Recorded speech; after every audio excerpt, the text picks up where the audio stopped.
I'm Gail Cuthbert-Brandt. I'm the interim Associate Vice President, Learning Resources and Innovation for this year, while Tom Carey is away on sabbatical leave.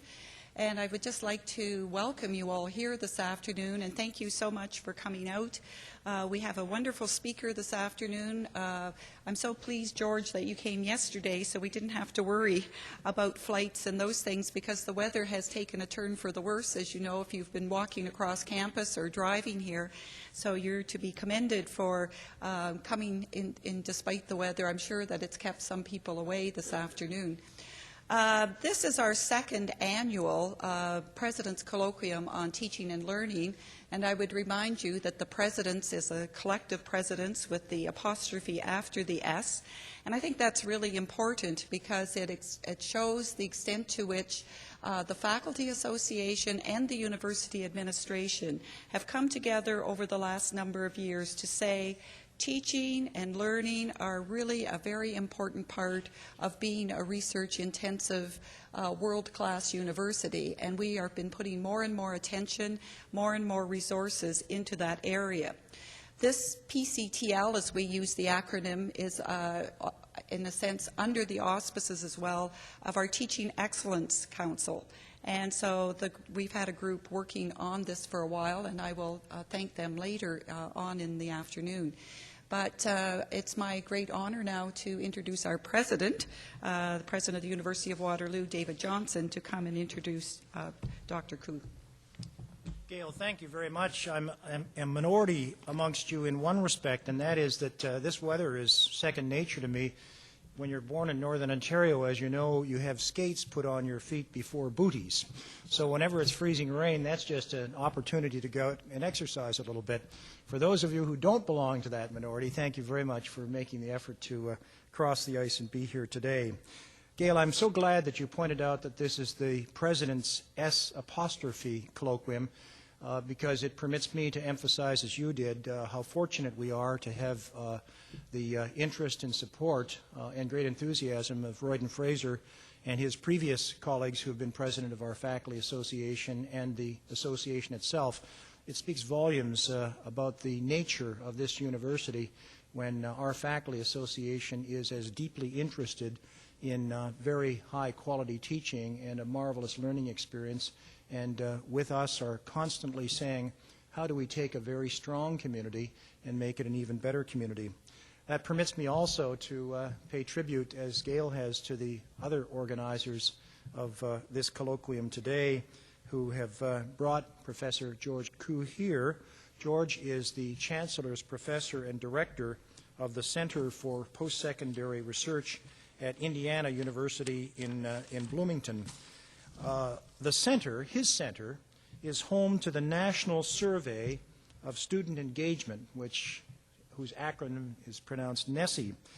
The significance for NSSE to the University of Waterloo is quite substantial and has been for some time. We have participated in the NSSE survey only in recent years, but we have watched it for earlier years.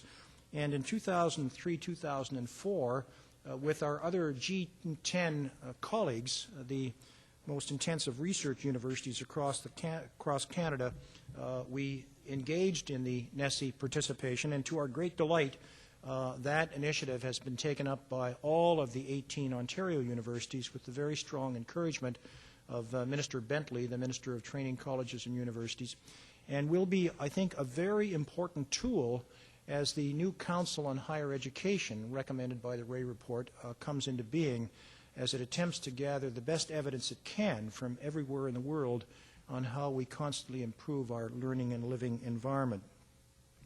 I should tell you that our performance on the NSSE survey is not something that we should bring out the 76 trombones and start the march about. It's roughly average on the student-faculty interaction measure as compared with other Ontario and G10 institutions, and in fact it falls well below the equivalent U.S. doctoral institutions. Bob Ray cited this as evidence in his report, and to our delight cited this as evidence that Ontario universities are significantly under-resourced as compared to our U.S. colleagues, something that we all know, and by a very considerable measure, and drew a cause and effect relationship between those two, which is very important. But I think what we also know is, quite apart from financial resources, and that's a very large part of the equation, it's incumbent upon us in a spirit of self-renewal to constantly attempt to improve on our students' experience. Our university performs well on some other features, on the supportive campus environment measure, for example, but there's an interesting drop in the rating between first-year and upper-year co-op students as compared with first-year and upper-year regular students, a distinction that I think is an important one given the importance of work experience or co-op education here.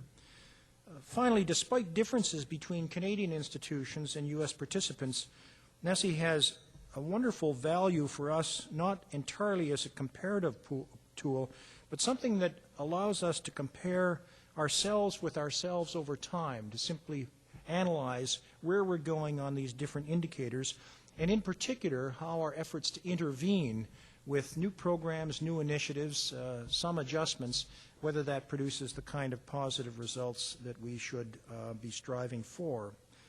We should be very encouraged in undertaking this exercise because we begin with a strong foundation. This is a proud place and has reason to be proud. And proud places, of course, are those that especially impose upon themselves that restless curiosity, that determination for a constructive self-renewal, very much part of the spirit of the University of Waterloo. In that light, just let me mention 3 or 4 indicators of that kind of constructive restlessness that is present in our very fabric. Our faculty members using e-portfolios to help students connect their learning experience in academic, workplace, and community learning contexts, especially important for us because our students are often spread in work experience. Our resident life staff working to enhance the living learning experience by integrating learning that happens in residence with learning that happens in the classroom. Bud and Lois with us today co-chaired that task force that presented not only a blueprint for on-campus living, but a matrix of the student experience and the kind of outcomes we should be expecting of our students. A recent study of cooperative education that seeks to better integrate workplace learning with campus learning, and if there's ever any defining feature of the University of Waterloo, it's work experience and how we bring that even more fully into our activities. TRACE, which holds department teaching days and regular workshops for faculty members who wish to explore the use of technology in the classroom. Teaching Excellence Academy for faculty, tentatively scheduled for April 06. I could go on, and all of these are initiatives to encourage, and many like them. There are enormous benefits to hearing about other university strategies to engage our students, and that's what our speaker will share today. It's very consistent with our own 6-decade report as we mark where it is we wish to go and what it is we want to do, that as we look at ourselves as an institution pursuing global excellence, we look beyond our borders. We earnestly think and search for the best experiences we can bring from elsewhere and adopt them to our own environment where they fit best, and take, as I say, a very strong institution even higher. As you know, I love the spirit of why not, and I love that lovely little aphorism from George Bernard Shaw that says, some people see things as they are and wonder why. We dream of things that ought to be and ask why not. It's a wonderful little couplet for a university because in the first proposition, it puts what we're always doing. We're wondering, we're asking why, we're exploring. And in the second part of the couplet it says, and from that comes some kind of purpose. And that purpose has a moral imperative to it. The purpose is to dream of where we ought to be. And I think that spirit of why not is what engages us in this exercise today. And I can't imagine a better person to help us with that exercise of why not. George Koo is Chancellor's Professor, as I mentioned, and Director of the Center for Postsecondary Research at Indiana University in Bloomington. He's a recipient of that university's prestigious Tracy Sonneborn Award for a distinguished career in teaching and research in 2001. He has written extensively about student engagement, assessment, institutional improvement, and university and college culture. And his most recent book is Student Success in College, Creating Conditions That Matter. George will deliver an address, and then Royden will take the stage, and I think George is prepared to respond to questions. Royden will then give the benediction, and I think Gail will give us the wrap-up. George, it's a delight to have you here with us. We welcome you to our university and to this podium.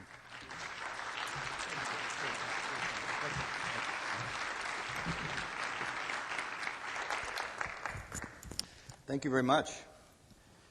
Waterloo. Thanks for the ice. I was not born with skates, as some of you noticed as I was traversing the campus today. It's great to be in Waterloo, my first visit. I've had a chance to visit some universities in Canada. I don't have your language down. I will say college on occasion. I'm apologizing in advance for a familiar term to me that works well in the States but doesn't work too well here. People think I don't know what I'm talking about. Your presence here, David, Gail, Faculty Senate, says a ton about what this institution is trying to do and why the topic we're talking about today is important. And I want to tell you that there aren't that many places, and I've been to more than a few in the last 25 years, that can bring this kind of synergy to a task, what I happen to think is a very, very important task. So I salute you and I appreciate what you're trying to accomplish here. I want to talk a bit about what makes for really good universities based on some work that we've done over the last 25, 30 years, in particular the last 4 or 5.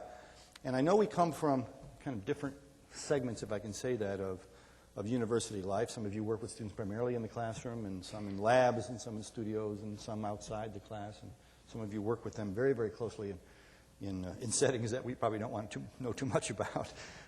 Life outside the classroom can be particularly challenging and stressful, and sometimes we see students at their worst, and we see them at their best in those venues. And all of these things really matter, no matter what our background or socialization or point of view is. I think we're pretty much into this for the same thing, and that we do want them to leave this place with the richest, most powerful experience we can use our resources to muster.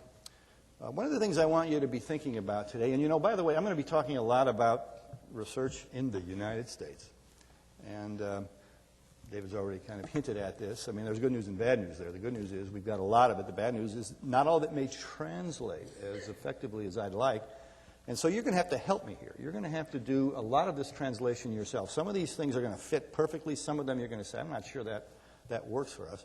But one of the that doesn't work for us kinds of questions you need to ask is, why doesn't it work? Does it not work because it ought not to work here? Or doesn't it fit because we just don't do things that way? And we could if we chose, but we choose not to. And does that really deliver the highest quality education for our students? So I think that's what kind of cross-national swiping can do for us. If you'll stand back and ask the question, why not? You may come up with some different answers. But one of the other things that I've caught wind of just in the last 14 hours is maybe a precipitous moment in time here where taking stock of what the University of Waterloo is supposed to do for students. Now, we have some kind of general kind of framework for that, but there seem to be some people asking questions, could we get more specificity? Can we ground this in empirical data? Will we know it when we see it? And if we know it, can we measure it? And can we figure out whether it's happening to a great enough extent across large numbers of students? So even if you find yourself daydreaming, which you probably no doubt will at some point during this, what is it we would like to be known for here? What is the nature of the distinctive imprint that Waterloo wishes to be known? And how would that be manifested in students' behavior in class, out of class, but most importantly, beyond their years with us? So I'm going to talk a bit about this notion of student engagement. I'm going to talk about a project that we've done. I'm going to talk about a lot of things, and I'm going to run out of time, and so people are going to have to be waving at me when I get close to the bewitching hour, and I'm apologizing in advance for that. I want to talk with you, though, first, a couple of quick vignettes, two very different institutions, both of which, though, are research universities. Some of you may be surprised by the first. The Texas El Paso is better known today for the movie Glory Days. Probably none of us have seen it yet, but we will. It's a movie about their national championship basketball team, 1963. Back in those days, the University of Texas at El Paso was a sleepy little college on the border that fashioned, actually it wasn't imagined, it fashioned itself as being Harvard on the border. It was trying to promote itself to affluent West Texans, all of whom were white. And that's how the faculty thought about itself. And they persisted with this image through the early 1970s, faltering. They would start something, it wouldn't work. A woman by the name of Diana Natalicio went there as a trailing spouse. She was on a probationary appointment in communication studies, and one thing led to another. Pretty soon she was a tenure-track faculty person, and then she was a department chair, then she was the provost, and by the late 1980s, she became the president. But long before that, she recognized that El Paso and environs was changing dramatically in front of everyone's eyes. And to pretend they were Harvard on the border was pure folly. And she began to talk quietly, and then when she became president, she declared that the University of Texas at El Paso would be, and is, an Hispanic majority institution, which drove the faculty crazy because they said, oh, wait a minute, we can't be known as that because we're not going to get grants. And she'd say, well, we don't have any now. But what will our colleagues think around the country, and so on and so forth. And so this was an uphill struggle, but to cut to the chase, she started knocking on doors in Washington, D.C. She took Hispanic serving created a huge advantage out of it.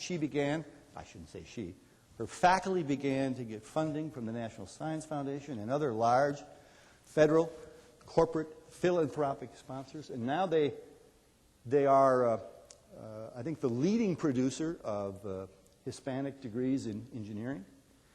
They have one of 5 model minority in engineering programs at UTEP.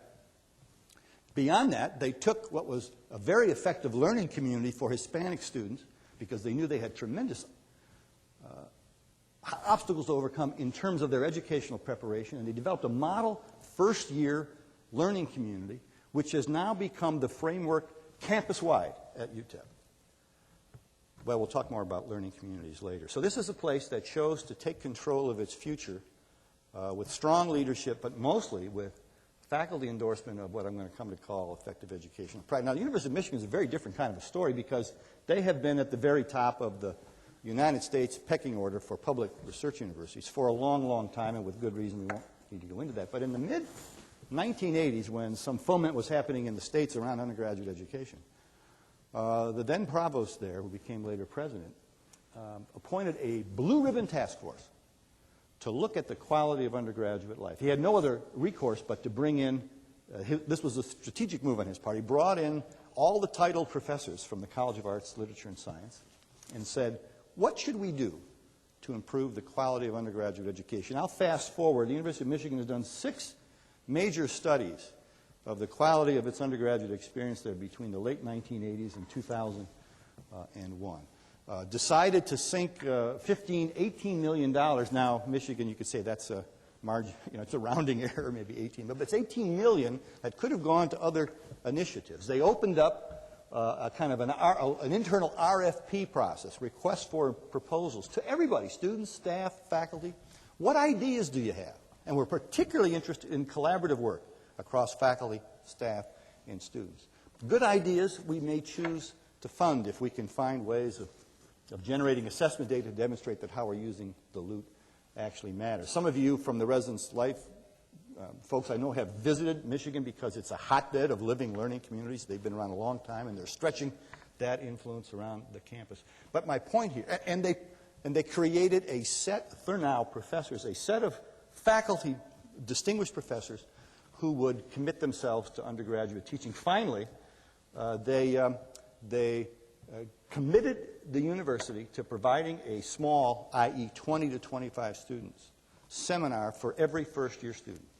Their point was, we can't provide small seminars for every student, but we can sure guarantee that every student will get at least one. So the connections between students and faculty can start to happen in the first year. 2 very big universities, highly decentralized, ought to start sounding familiar, going about the task of enriching the vitality and quality of undergraduate education in very, very different ways. We know about these places because we had a chance to look at them up close and personal in this project we call DEEP. Why is it that they became so successful? What is it they do? I want to tell you more about that in a minute. We picked these places. There are more than 20 in the States, certainly, but we only had enough money to do 20. You know, $2 million only goes so far. And we picked them on two criteria. We just didn't pick them out of a hat. We didn't, simply go with reputation and ranking and so forth. In fact, if we did, UTEP would not have made it to the screen. These were places that had higher than predicted graduation rates. Graduation rates are a big deal in the States right now, and I gather they're becoming a bigger deal in Canada as an accountability point of emphasis. One measure, it's only one measure of student success. It doesn't tell us necessarily how much students have learned, but at least we can track it, and we can hold institutions to a degree accountable for it. So these were places where graduating more students than kind of social science regression models would suggest that they would. They weren't graduating everybody. Michigan does a great job. They're close to 85% or so, maybe 88. UTEP, on the other hand, is terrible. They only graduate 28% of their students after 6 years, but they're only predicted to graduate 21% because 60% English is a second language. Most are first-generation students. 10% cross the border from Waterloo, Mexico every day to go to school at UTEP. You're more likely to hear Spanish on the campus than English. So they're, on the margin, they're making a contribution. And they had higher than predicted, same kinds of modeling scores on the National Survey of Student Engagement. In other words, these were places that were doing something for two students that was adding an additional measure of value. And this notion of NESI and engagement, every generation comes up with its own language. This particular volume, the Ernie Pasquarella, Patrick Terenzini, some of you heard me mention this earlier this morning, this is a synthesis of all of the really good research on what matters to student learning and development during college. And one of the unequivocal conclusions they draw at the end of this volume, 640 pages, by the way, if you had two of these and you have rear-wheel drive, you're good to go to Toronto today in the weather, I think, because you get really good traction. Anyway, the extent to which we can get students involved in meaningful activities, academic, in class, out of class, between students and faculty, this is the kind of stuff that matters to student engagement. And it's a simple set of algorithms here, really. And very important for us to acknowledge this because it does come out of the research. I'm not making this up. It really doesn't make much difference who students are, what kind of background they come from when they get to Waterloo. You've got a pretty good draw. You get pretty street smart, school bright, maze bright students. It's not so much who the students are when they arrive that matters to what they get out of this place. It's what they do while they're here. Right? So even the less well-prepared students can really make huge gains here if we get them involved in the right kinds of things. And we can do better on the right kinds of things. We know much more now about what more effective teaching and learning practices look like, how to design living and learning environments. So how we work with students and what we ask them, require them, cajole, whatever it is to do. And our argument here, which was the argument out of this project I'm about to talk with you more about, was there are some places that do this work better, and we think we can learn some things from them. We know what these things are. I'm not going to go through these. They're very familiar. We've already talked about student-faculty interaction. David has talked about that a bit. How we get students more actively involved in their own learning. And by the way, you don't look very good on this. That was the topic of the conversation for the morning work group. That could be a cultural thing. That's a fascinating problem. And I'm going to come back to one or two of these examples a little bit later with you. We know, for example, that the most complicated kind of exchange up here happens to be time on task. It's a very, very complicated way of understanding that the more time students spend studying, the more they learn, you know. More time. Are you out there? Anybody out there still out there with me? In any event, we can go through these and we can speak volumes about each, and there are many, many more. So this is the basis of this little NESI survey and the reason we got involved in this work. There's a 2-year college version. Community colleges are very big in the States, and this project is big, blah, blah, blah.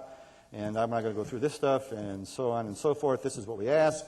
And I don't know if it's better than the essay question or not, but it is a very short survey. So we don't know everything there is to know, or we don't know everything that matters really to Waterloo and Waterloo students, but we have some pretty good ideas about how institutions perform on this. And we've boiled these down.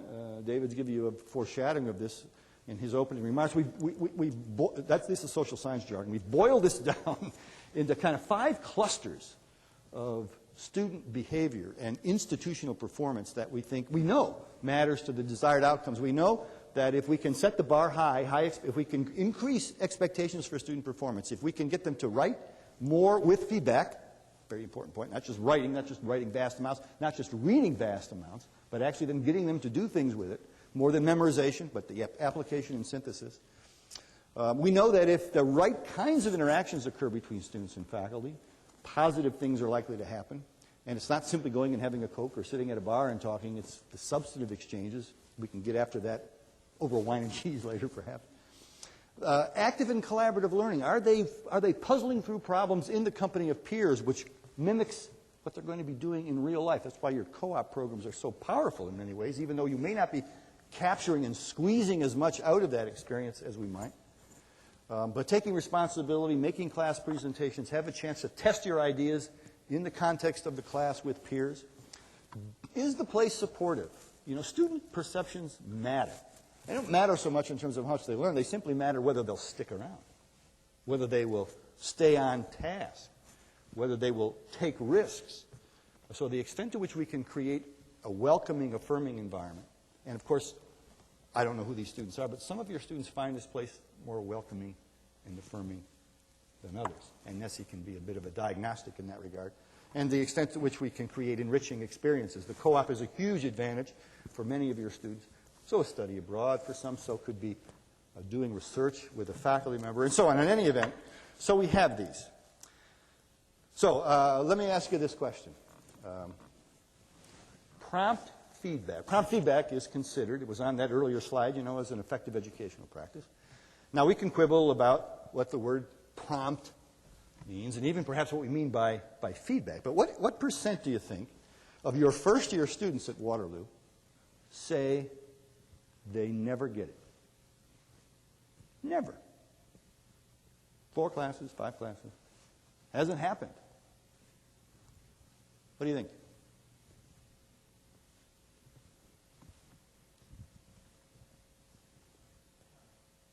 What do you think? I think 6%. You think it's 6? And what faculty are you from? From the faculty of environmental studies. And it actually could be true for environmental studies. Yeah. It's not true for Waterloo, but it might be true for... Now what is disappointing about this is not just what it is in terms of its local context, but what it looks like relative to other universities. So here you have the G10, the contrast that we were talking about, David mentioned earlier, and then the DOC extensive universities are your kind of places in the States, the Michigans and the UTEPs and my university and so on and so forth. And so I just, you know, on the high ends here, you don't look all that different from the G10 schools. So would this be then a cultural difference? And if it is, how would you explain it? Is there any explaining to do? Or is it that Canadian students somehow define prompt differently than students in the States? I don't know. And we certainly aren't going to run off and reinvest resources here for this purpose without knowing more about what's going on here. But this is one of the starker contrasts between Canadian universities, G10 schools anyway, and what's going on in the States. And I have to say that if we were to have seen these data, we don't have these data from 15 years ago, but I think in the States, I know in the States, we've made a tremendous effort. Well, the Michigan example. At least every student there in the first year has one of these small classes where it's, granted, easier to provide feedback. It's easier to assign writing assignments. Some of us over dinner last night were bemoaning the fact that you can run into a senior at Waterloo who's never written a paper. Isn't that what we said last night? I'm sure there are only 3 of those here. Well, and you see a similar pattern with seniors. Well, I'm not here to try to sell Nessie, but I am here to say that you have these data, and you're going to get another set of it. And I think there's great advantage to be had by digging into some of this, looking at it by faculty. Bob has already done that, and his colleagues have done this, and you see some differences, some provocative differences by faculty. Speaking of faculty, we have another survey I'm here to tell you. We actually have a faculty version of this, and I just want to play with your mind a little bit. As faculty type, those of us who work with students in the classroom, the mantra, the academic mantra, this does hold for Canadian and American faculty. We expect what? Students to spend how much time studying outside the classroom? How many hours for every class hour? 2 to 3. And we heard 4 this morning. Someone said 4. I don't think anyone said 5. We wouldn't believe you if you said 5. But it's not unusual for faculty members to say 2 to 3, which would mean that Waterloo students, on average, ought to be spending about 30 hours a week, the full-timer, right? Well, most faculty say students ought to be spending that much time, but even in their heart of hearts, when you ask them, they will agree. I usually often refer to this as higher education's dirty little secret in the States. Even though we say one thing, we really don't believe it is happening, and you wonder, who's in charge of the classroom? Who's setting the bar? What's being required of students? Here's another way of looking at this, back to the prompt feedback question. How many faculty do you think, what % of faculty say they give prompt feedback? How many of you who are teaching, who have an opportunity to give feedback to students, either inside or outside, how many of you say, I do give prompt feedback to faculty? Oh, some of you are afraid to raise your hand because almost all faculty say they give prompt feedback. Right? And it's not so bad. It could be worse. We get about 2/3 of the students who say it. Now, here's a great place for you to raise your hand and say, Professor Koo, with all due respect, this is a bunch of malarkey. Because faculty have one view of feedback and students have another view of feedback, and you're asking different kinds of questions. This is apples and oranges, and, when do we start with the wine? Well, we might have an apple and an orange on the table here. The question is, how do we turn it into a tangerine? Oh, I've never used that analogy, and I won't use it again because it doesn't quite fit. But my point here is, and this is a generation of students, of course, for whom feedback is the press of a button. I'm on my machine, and I know whether I got it right. I know whether I got what I wanted or not. And if I don't, I'll go on to the next thing. And so the expectations, their expectations for what goes on in your class and in your class and in your class need to be sharpened and set in a way that will serve our pedagogical purposes and the larger kind of outcomes we're after. To pretend and assume that we're on the same wavelength is way off. What we know from research on college student learning and effective teaching practices is that when faculty members organize classes in various ways and they prompt students and they remind students on a weekly or class basis about what we're trying to do here, what we're going to cover now, when we know we're going to get here, the same thing can be done with setting expectations for feedback at the beginning and reminders throughout. This is a generation of, let me go beyond that. We're not going to do there. The point I want to leave you with here at this moment in time is that when faculty members ask students to do certain things, whether it's coming to grips with diverse perspectives on what we are studying in this class, whether it's to write short or long papers, whether it's to try to apply what we're learning in this class to other classes or their lives outside the classroom, when assignments are created that way, when faculty themselves say they're creating those assignments, say they're requiring students to write more, students write more. They report applying what they're learning more frequently. It's almost, we don't see this in social science or human behavior, it's almost one-to-one. What you ask as a faculty person, students to do, and if you surround that with other effective educational practices. It does no good to ask students to write a lot if they don't get feedback on their writing. That could be exercises in mediocrity, and we don't need more of that.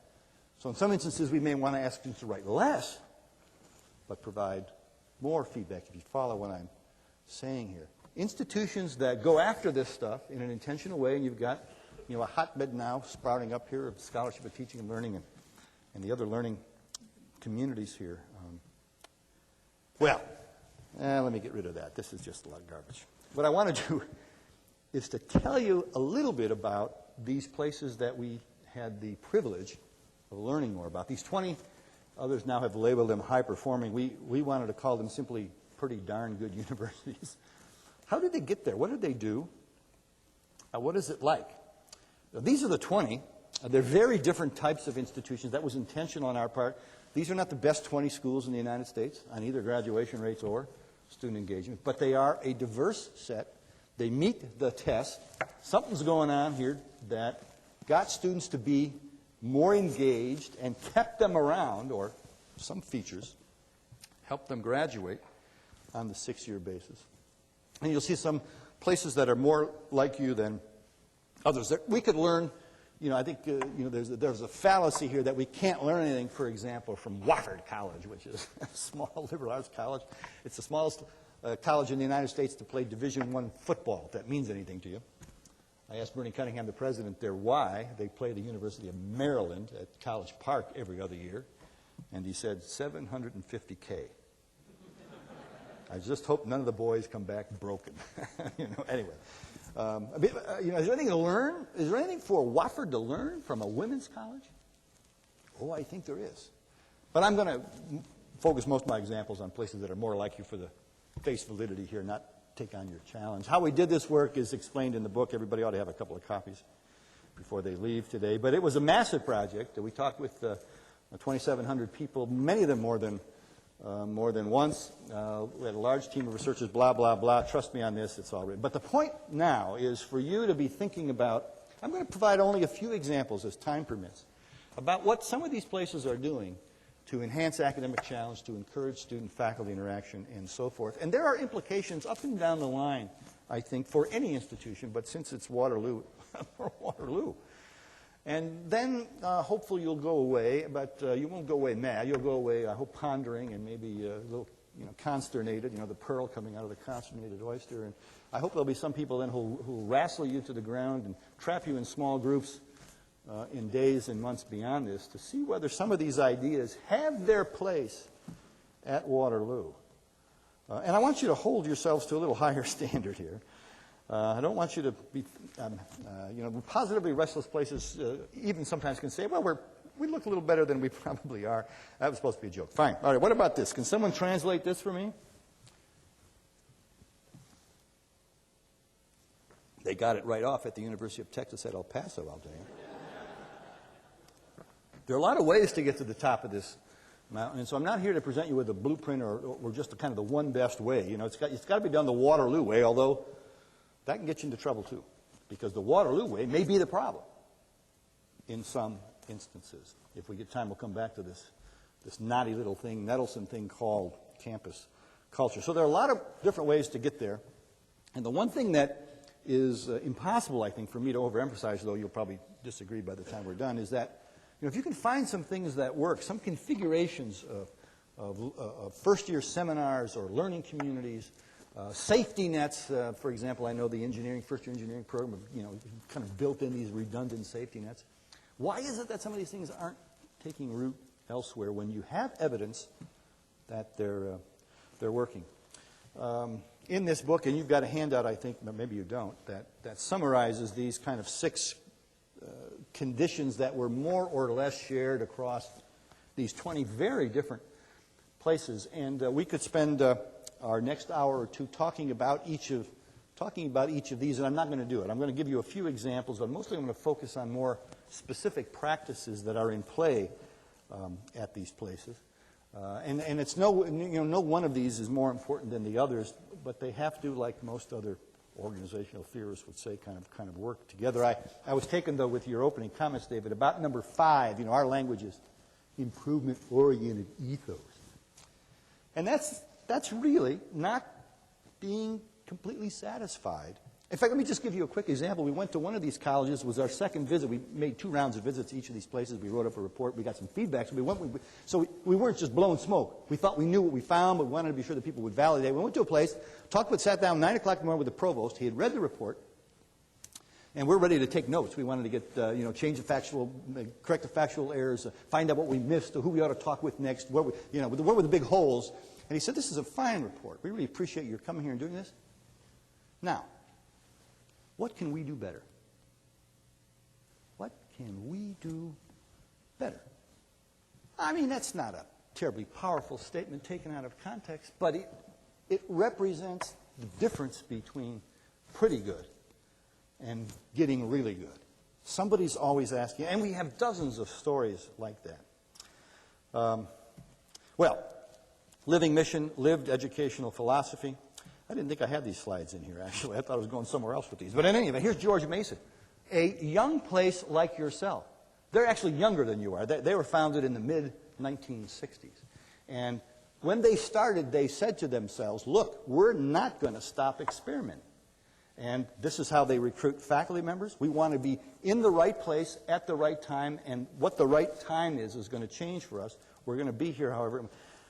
These are places that have figured out not only who they are, but that these values become almost palpable, and you can predict how a decision will be made. You can't always predict the outcome, but you'll know who will be involved, and you'll know who will come together.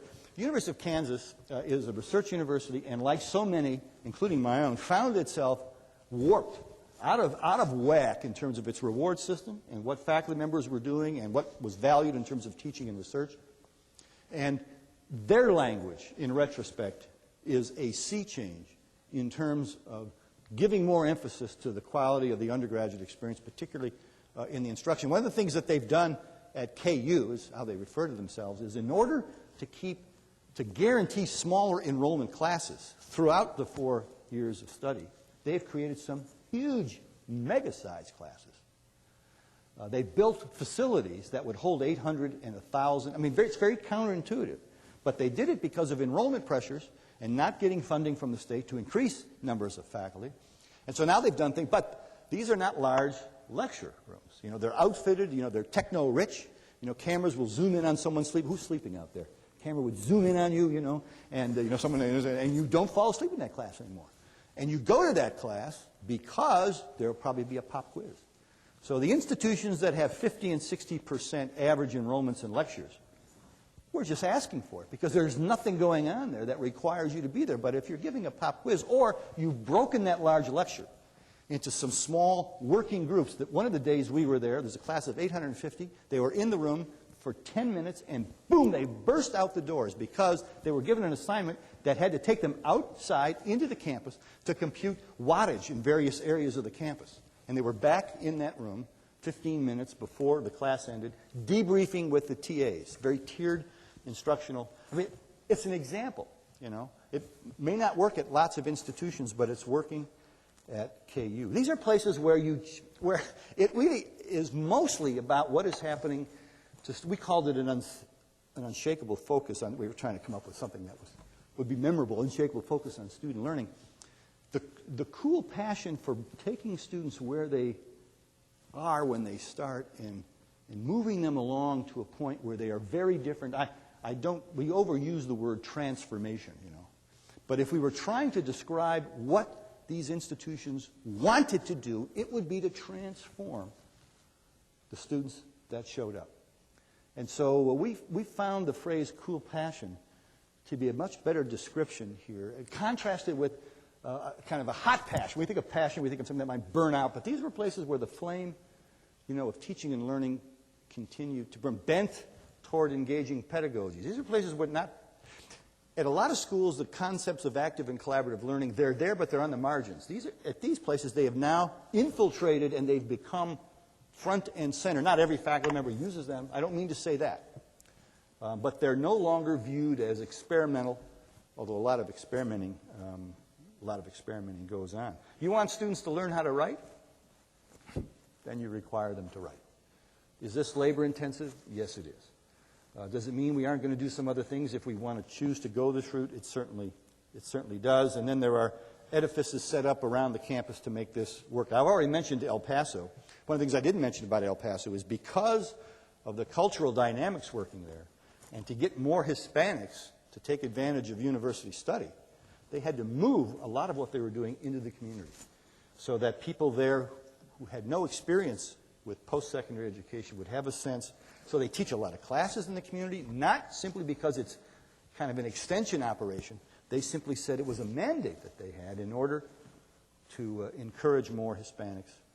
And there are certain things with certain kinds of students that business as usual doesn't work. So if you want cross-cultural experiences, having students go off for a year abroad is great, but a lot of students today have financial limitations, or they have family limitations, and so creating shorter, intensive opportunities for students to do that.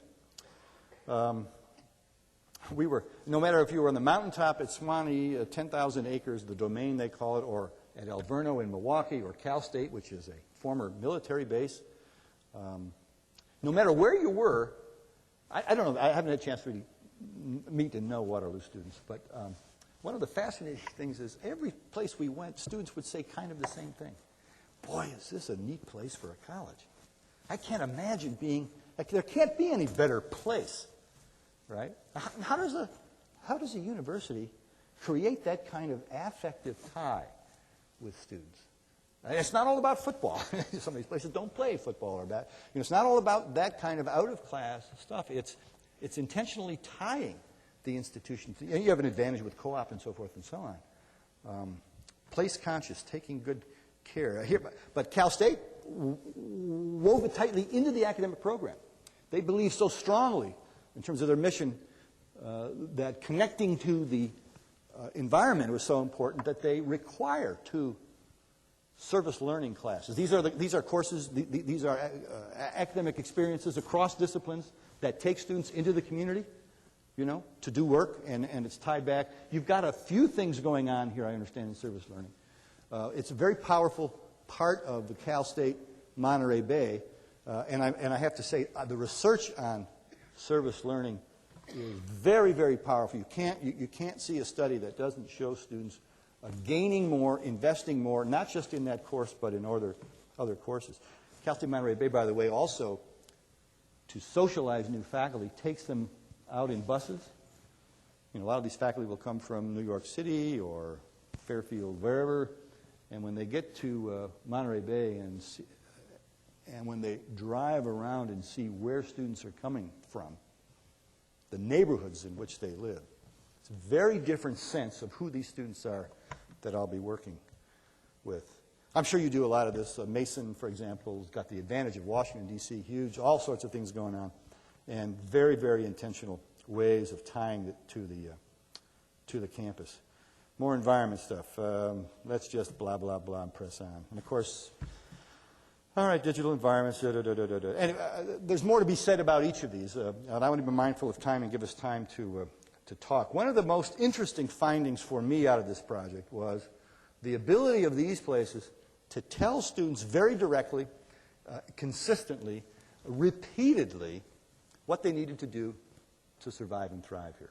I don't mean just standing up at orientation, giving a lecture, and telling people to go off and read this. I mean built into courses, designed in, required things that had to be done. Sometimes the student culture carried this. It starts with what we say to them before they arrive, certainly. So you have Miami University, which is not, there's a lot of things that are similar to Miami, just in terms of student draw. They're a little smaller than you are, 15,000, 16,000. But they have, like a lot of places, you too, front-loaded a lot of the resources, but they've tied intentionally what goes on outside the classroom. For example, the staff who live with students in residence halls, they are the student's first-year advisor. So they see students 24/7.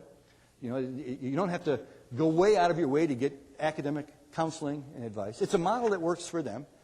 It may not work for you.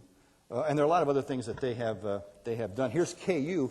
Can you imagine getting, maybe you do this, I don't know, but they get more than 3,000 new first-year students in the football stadium. And they learn the goofy things like the rock chalk chant and what a Jayhawk is. And it's corny. If you're out of it, it's corny. But boy, the Jayhawk is such a powerful symbol in the state of Kansas.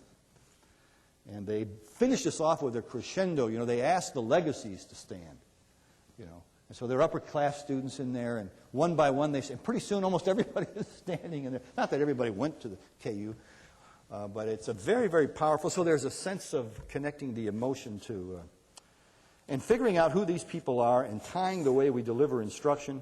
And then it's time. The reward system has to work. And these are places that, an early warning system at these places is not only the registrar sending a note to a faculty member in week 9 out of a 15-week period saying this student is in trouble academically. That's way too late. Students can't salvage an academic term by that point. So things are happening very, very early.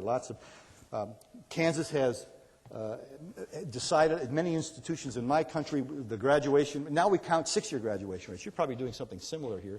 Kansas has made a concerted effort to get students through in 4. Some of this is class scheduling, but a lot of it is letting students know how they need to do it and having advisors hold students accountable. Faculty members now routinely, not all certainly, I don't mean to say that, but faculty members will, in a class, announce the kinds of things that students ought to be reminding students. It takes about 25 seconds to do it, but the messages can be much more powerful coming sometimes from faculty. Michigan has more student support services. It's counterintuitive. They get such bright students, such highly motivated students, but they have more student support services than any other university I've ever seen. They're not necessarily out in front of the public, but people find students who need them. This happens to be POSSE, which has been promoted primarily for minority students. And these, as I mentioned, these places are positively restless. Someone's asking the question. I've already given you that example. This is not about, I should say, questioning who we are and fundamentally why we're here. We've pretty much settled that, though on occasion, you'll get a Wheaton College which goes from single sex to co-ed, and you'll get some other sea change shifts like you might get at the University of Kansas. So there's a general acceptance of who we are. It's whether we can do things better here. And this notion of shared responsibility.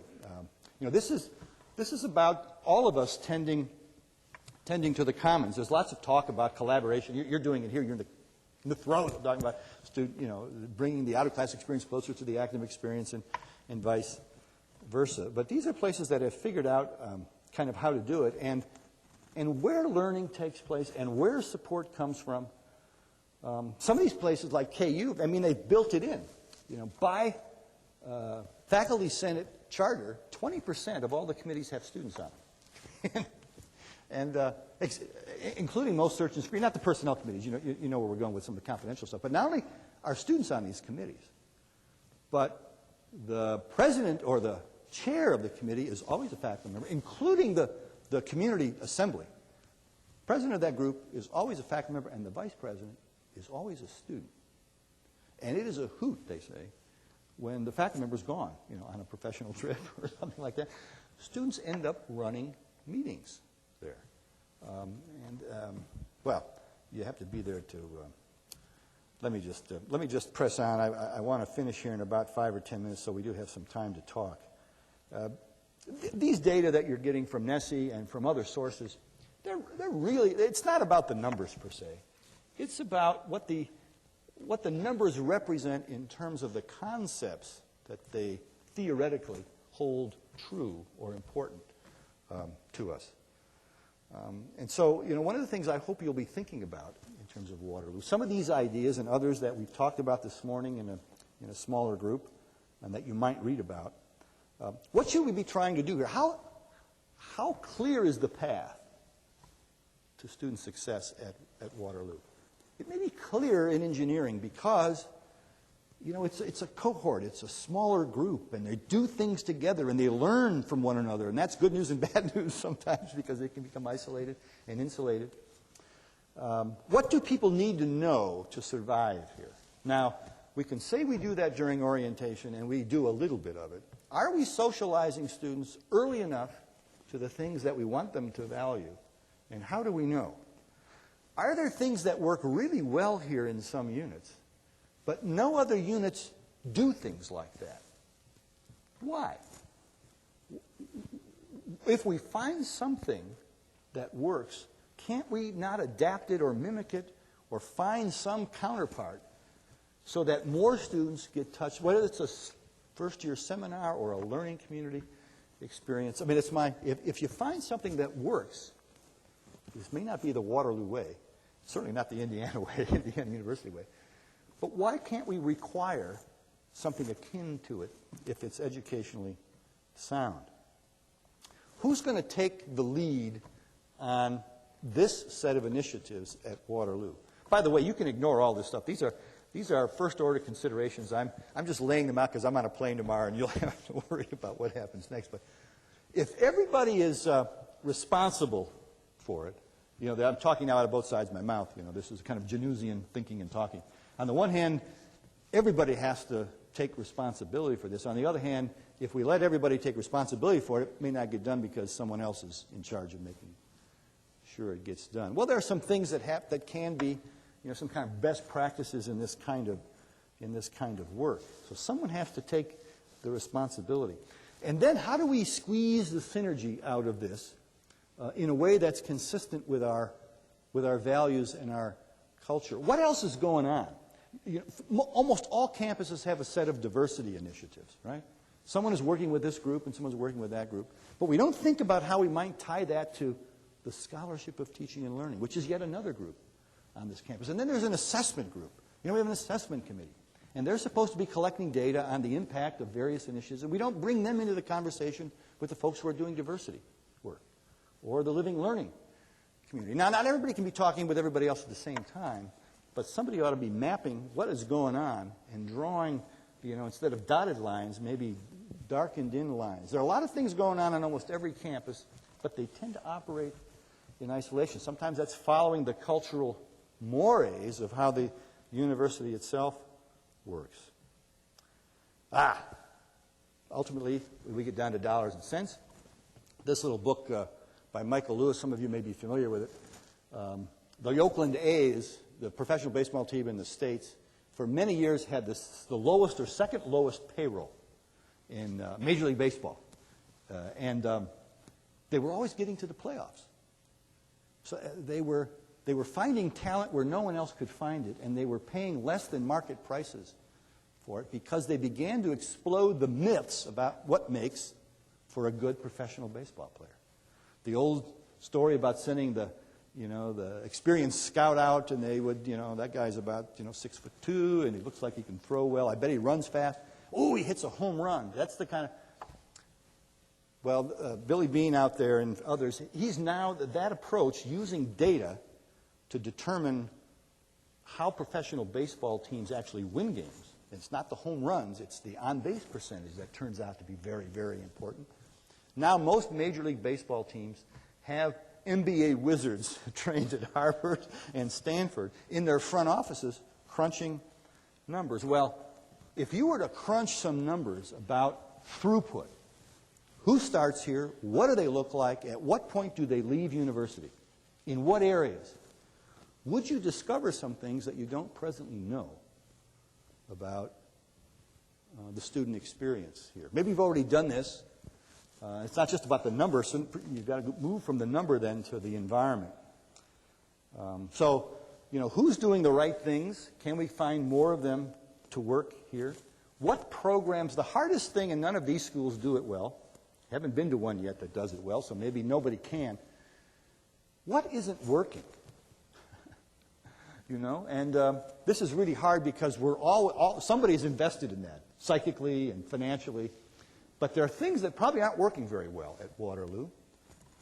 And to say to get rid of them doesn't sound very polite, but how do we sunset them so that we can move resources to things that really would make a difference? And it's always about people, and most of these places spend a lot of time finding the right people. Finding the right people. Jim Collins wrote this little book called Good to Great, and one of his primary theses is, you want to get the right people on the bus. Meaning, what is the Waterloo way? What do we want Waterloo to be like? What does it mean in terms of the faculty and staff resources? It's better to recruit the right people on the front end and then make sure we socialize them the right way. There's much more to be said about all of that. I've mentioned very quickly collaboration, and we can't do this work. We simply can't do it in the silos that probably made universities like Waterloo great. Today, the world is much more interconnected in so many different ways, and for us to get the work done, we're going to have to find. So there are a variety of really powerful initiatives like learning communities where students take the same 2 or 3 classes together. This work cannot be done by individual units. You need people in residence life. if there's a learning, a residential component to it. You need advisors. Some of the most powerful programs we've seen have got kind of tag team, where a librarian, are there any librarians in the room? Yeah, yes, you're not raising your hand, but what an underused resource. I don't mean in terms of knowing where books are and where information is, but librarians see students doing things, involved in activities that most of us who teach in the classroom and even work with students in residence or in student activities don't see them.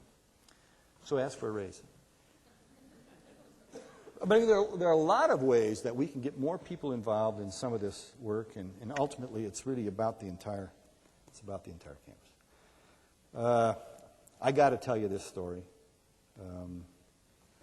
about it's about difference makers. Now I'm running out of time. Catch me over wine and cheese.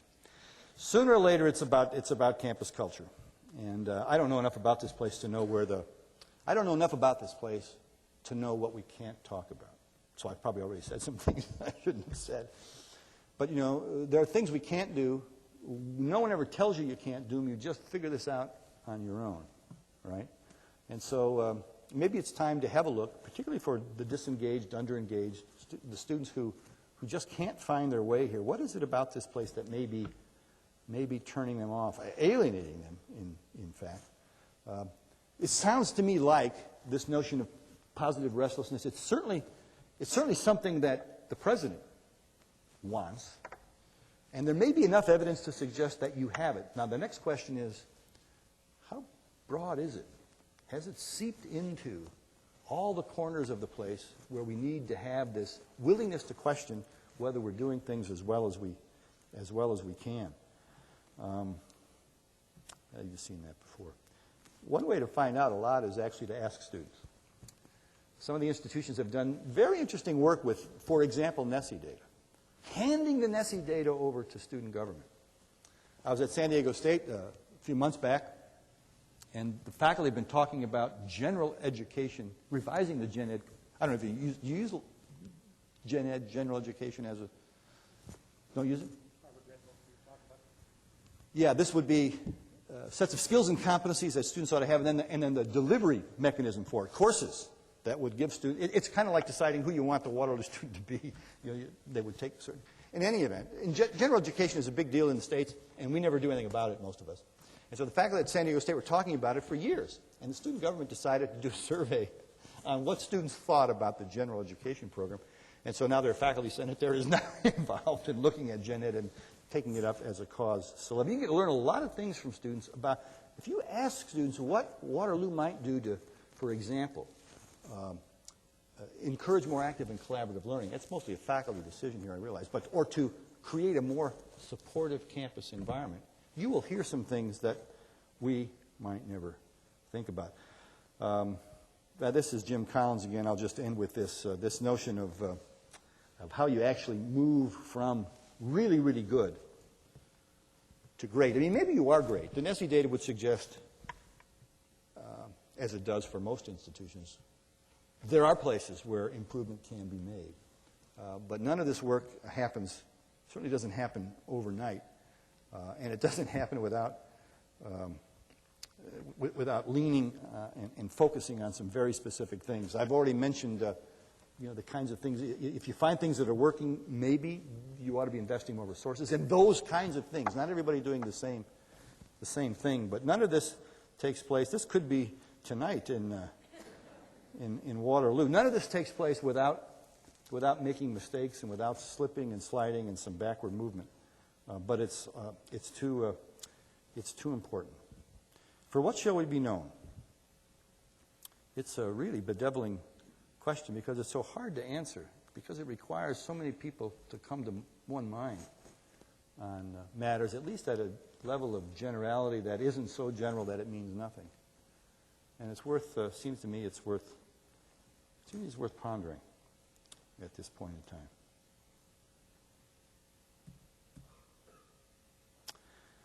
Who we get here, we can't do much about the nature of the students who arrive. But we can do something about what they think will happen to them.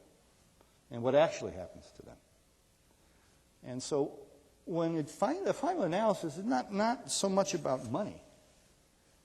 Oh, yeah, there'll be, redirected resources, and it'll be good to have more, always. More. That's what deans and department chairs are for, more. more. But ultimately, it's about the will. It's about taking what we know that works and making sure more of it happens more of the time.